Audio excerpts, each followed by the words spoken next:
बिस्मिल्लाहिर्रहमानिर्रहीम। अस्सलाम वालेकुम। CSS3 ट्यूटोरियल के साथ मैं मोहम्मद सफदर डोगर। व्यूअर्स, आज के लेक्चर के अंदर जो टॉपिक हम कवर करेंगे वो है margin property and padding property in CSS3।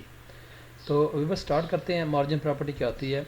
CSS margin property are use to create space around element outside any defined border. यानी कि अगर आपने कोई डिव या कोई टेक्स्ट या कोई भी यानी कि सेक्शन आपने क्रिएट किया है और उसके अंदर कोई मार्जिन प्रॉपर्टी आप यूज़ करते हुए, तो उसके अंदर में आप स्पेस कैम कर सकते हैं उसके बॉर्डर से।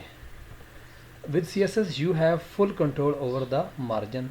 यानी कि आप CSS के यूज़िंग करते हुए मार्जिन के ऊपर आप पूरा कंट्रोल हासिल कर सकते हैं। There are property for setting the margin for each side of an element. यानी कि टॉप से आप मार्जिन दे सकते हैं, राइट से दे सकते हैं, बॉटम से दे सकते हैं और लेफ़्ट से भी दे सकते हैं। जैसे व्यूअर्स देखें, मैं यहाँ पे एक डिव बनाता हूँ।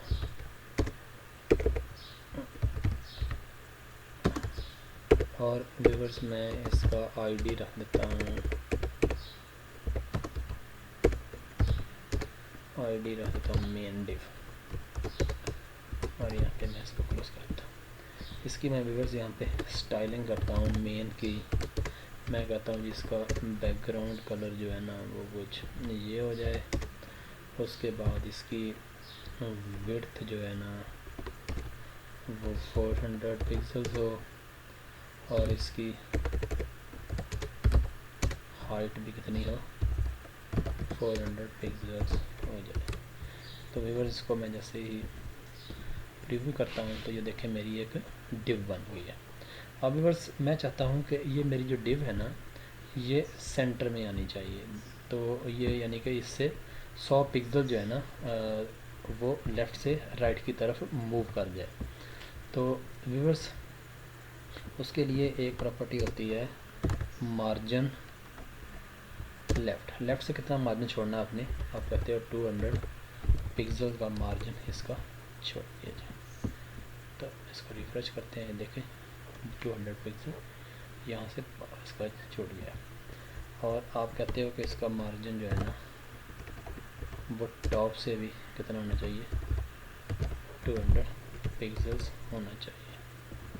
तो इसको भी बस रिफ्रेश करता हूँ, ये देखें 200 पिक्सल्स ने नीचे की तरफ भी मूव कर गई है। तो व्यूअर्स आप इसका मार्जिन जो है ना चारों तरफ से सेट कर सकते हैं। मार्जिन लेफ़्ट है, मार्जिन टॉप है, मार्जिन राइट है, मार्जिन बॉटम है। तो व्यूअर्स इसके लिए इसके बगैर यानी कि ये तो होता है इंडिविजुअली प्रॉपर्टी आप सेट करें, मार्जिन लेफ़्ट कर दें, मार्जिन टॉप कर दें। दूसरा तरीकाकार व्यूअर्स इसका होता है कि आप यहाँ पे लिखते हैं मार्जिन और यहाँ पे आप कहते हैं कि टॉप से, बल्कि इसको भी इसको वैसे ही रिफ़्रेश करते हैं तो ये अपनी जगह पे चलेगी। अब आप व्यूअर चाहते हैं कि ये लेफ़्ट से 100 पिक्सल राइट की तरफ मूव कर जाए। तो उसके लिए व्यूअर्स आपको प्रॉपर्टी होती है मार्जिन। तो पहले प्रॉपर्टी अगर आप लिखते हैं ना व्यूअर्स, तो यहाँ पे आप टॉप्स कर सकते हैं, फिर उसका राइट होगा, फिर उसका बॉटम होगा, फिर उसका आप लेफ़्ट करेंगे। मीन इसका टॉप आप कहते नहीं होना चाहिए तो आप कर देते हो 100 0 पिक्सल। राइट से आप उसको नहीं चेंज करना चाहते तो उसको क्या करते हो आप 0 पिक्सल करते हो। बॉटम से चेंज नहीं करना चाहते तो आप उसको क्या करते हो 0 पिक्सल करते हो। लेफ़्ट से आप चेंज करना चाहते हो उसको कर देते हो 100 पिक्सल्स। यानी कि इसका मतलब है टॉप से 0 पिक्सल्स ही रहे, राइट से 0 पिक्सल्स, उसके बाद बॉटम से 0 पिक्सल और लेफ़्ट से कितना कर दे ये 100 पिक्सल हो जाए। इसको यहाँ पे मैं करता हूँ सेव करने के बाद रिफ्रेश करता हूँ तो ये देखें 100 पिक्सल मूव कर गई है। अब बस मैं इसको टॉप से करना चाहता हूँ।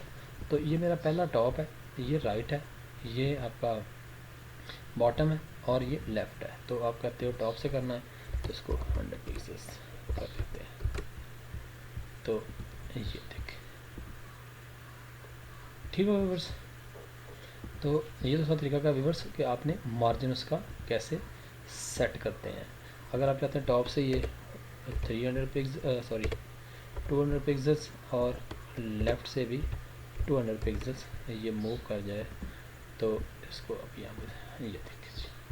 अब व्यूअर्स अगर मैं इसके डिव के अंदर एक और डिव बनाता हूँ, देखें मैं यहाँ पे एक डिव बनाता हूँ और इसको मैं स्टाइल कर देता हूँ, इसका बैकग्राउंड कलर ये आ जाए और इसकी जो विड्थ है वो 100 पिक्सल्स हो और इसकी जो हाइट है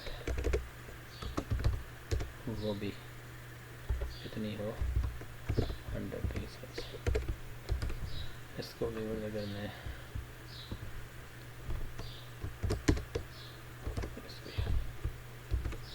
तो ये मेरी इनसाइड जो है ना वो टिप बन जाएगी। सेव करते हैं, सेव करने के बाद मैं रिफ्रेश करता हूँ तो ये देखें मेरे। अब मैं चाहता हूँ कि ये लेफ़्ट से और बॉटम से नीचे आना चाहिए। अगर व्यूअर्स मैं इसका यहाँ पे फ्लोट राइट कर दूँ तो ये देखें बिल्कुल राइट साइड पे आ गई। अब व्यूअर्स मैं चाहता हूँ कि ये ऊपर से 200 पिक्सल नीचे आ जाए और राइट से 200 पिक्सल इस तरफ हट जाए। तो इसके लिए फिर मुझे यहाँ पे इसकी मैं बल्कि आईडी बना लेता हूँ, मैं करता हूँ इसको 1 का नाम देता हूँ और इसको मैं करता हूँ 1, मैं करता हूँ जी मार्जिन टॉप से यानी कि 100 पिक्सल्स नीचे आ जाए, राइट से कितनी आनी चाहिए 100 पिक्सल्स, बॉटम से 0 पिक्सल्स और लेफ़्ट से 0 पिक्सल्स। इसको सेव करते हैं। सेव करने के बाद भी बस मैं इसको रिफ्रेश करता हूँ तो ये देखें इसके दरमियान में। ठीक हो गया व्यूअर्स, तो ये था तरीक़ाकार कि आपने एक डिव को मार्जिन कैसे करते हैं। मार्जिन व्यूअर्स आप इंडिविजुअली कर सकते हैं, यानी कि अगर आप कहते हैं कि मैंने इसको इंडिविजुअली करना है तो उसके लिए फिर आपको करना पड़ेगा, यानी कि आ जाएगा margin top 100 pixels, margin right 100 pixels. तो इसको भी अगर बल्कि इसको टॉप से अगर मैं 50 पिक्सल कर देता हूँ तो ये पिक यहाँ पे चली जाएगी। ठीक हो व्यूअर्स। अच्छा, उसके बाद आपके व्यूअर्स दूसरी प्रॉपर्टी आती है padding property. The CSS padding property are used to generate space around the element content inside of any defined border। ये अंदर से व्यूअर्स उसके बॉर्डर के अंदर से आपको पैडिंग कर देगी, उसके बॉर्डर के अंदर से। With CSS you have full control over the padding. There are property for setting a padding for each element side element, यानी कि टॉप, राइट, बॉटम और लेफ़्ट। व्यूअर्स जिस तरह आप मार्जिन को करते हैं वैसे ही आप इसको तरह पैडिंग को भी यानी कि कर सकते हैं। जैसे व्यूअर्स मैंने यहाँ पे एक जो अंदर डिव बनाई है, मैं इसको डिव को फ़िलहाल यहाँ पे ख़त्म कर देता हूँ और इसको मैं रिफ़्रेश करता हूँ तो मेरी ये डिव बन गई। अब व्यूअर्स मैं इसके अंदर 4 डिवें बनाता हूँ जैसे मैंने पहले लेक्चर में बनाई थी। यहाँ पे आता है डिव और इसके अंदर मैं कर देता हूँ जी स्टाइल। इसकी व्यूअर्स में बैकग्राउंड कलर मैं कर देता हूँ ग्रीन सा और इसकी विड्थ जो है ना व्यूअर्स, विड्थ इसकी मैं कर देता हूँ 100 पिक्सल्स और इसकी हाइट जो है ना वो मैं रहने देता हूँ 400 पिक्सल्स ही रहने देता हूँ। और व्यूअर्स इसको मैं नाम देता हूँ, सेव करता हूँ और सेव करने के बाद मैं व्यूअर्स रिफ्रेश करता हूँ तो ये देखिए और इसका मैं फ्लोट कर देता हूँ, फ्लोट लेफ्ट कर देता हूँ। अब व्यूअर्स इस डिव को मैं कॉपी करके 4 दफ़ा जो है ना यहाँ पे पेस्ट कर देता हूँ और इनके कलर जो है ना वो मैं डिफरेंट कर देता हूँ। मैं इसका ये कलर का ये कर देता हूँ और दूसरे का कलर मैं यहाँ पे कर देता हूँ, ये वाला रेड सा कर देता हूँ और इसका रिवर्स मैं कर देता हूँ ये ब्लू सा कर देता हूँ। इनको सेव करता हूँ और सेव करने के बाद रिफ़्रेश करता हूँ तो ये देखें मेरी एक डिव के अंदर 4 डिवें जो है ना वो बन गई है। अब व्यूअर्स मैं यहाँ पे अप्लाई करता हूँ पैडिंग, यानी कि जो मेरी मेन डिव है इसके अंदर से मैंने पैडिंग अप्लाई करता हूँ, यानी कि यहाँ पे मैं आता हूँ पैडिंग यानी कि आप कहते हो इसके टॉप से 10 पिक्सल इसकी पैडिंग कर दें। तो ये देखें व्यूअर्स, ये मेरी जो नीचे वाली डिव थी उसकी 10 पिक्सल उसने टॉप से पैडिंग उसकी कर दी है। इसी तरह व्यूअर्स अगर मैं इसकी राइट से 20 पिक्सल पैडिंग करता हूँ तो ये देखें इसकी पैडिंग उसने 20 पिक्सल्स कर दी है। और अगर मैं इसकी बॉटम से भी पैडिंग करना चाहता हूँ तो यहाँ पे मैं करता हूँ 15 पिक्सल्स पैडिंग कर दूँ तो ये 15 पिक्सल्स के बॉर्डर को नीचे से बढ़ा देगा। और इसी तरह रिवर्स अगर मैं यहाँ पे इसके लेफ़्ट पैडिंग भी 20 पिक्सल्स कर देता हूँ तो रिवर्स ये देखें इसकी ये आ जाएगा। ठीक है, ये इसकी ये वाला जो एरिया जो है ना व्यूअर्स ये आपका कहलाता है पैडिंग कहलाता है। तो इसी को आप यानी कि सिंगल टैग के अंदर भी लिख सकते हैं। जैसे यहाँ पे आपने किया पैडिंग पहले यानी कि कितना टॉप से कितनी करनी है 10 पिक्सल्स कर दें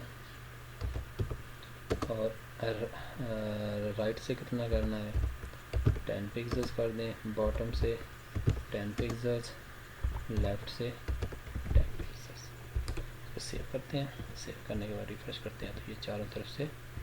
अच्छा व्यूअर्स अगर आप ये चारों की जगह पे सिर्फ एक ही दफ़ा 10 पिक्सल्स कर देते हैं तो इसका मतलब भी यानी कि टॉप लेफ़्ट राइट बॉटम और लेफ़्ट ही हो। इसी तरह व्यूअर्स जैसे आपने यहाँ पे मार्जिन को किया है तो आप मार्जिन को भी यानी कि समझ लें कि वो कर सकते हैं। इसको एक ही दफ़ा आप मार्जिन उसका 200 पिक्सल कर देंगे तो वो चारों तरफ से इसको कर देगा।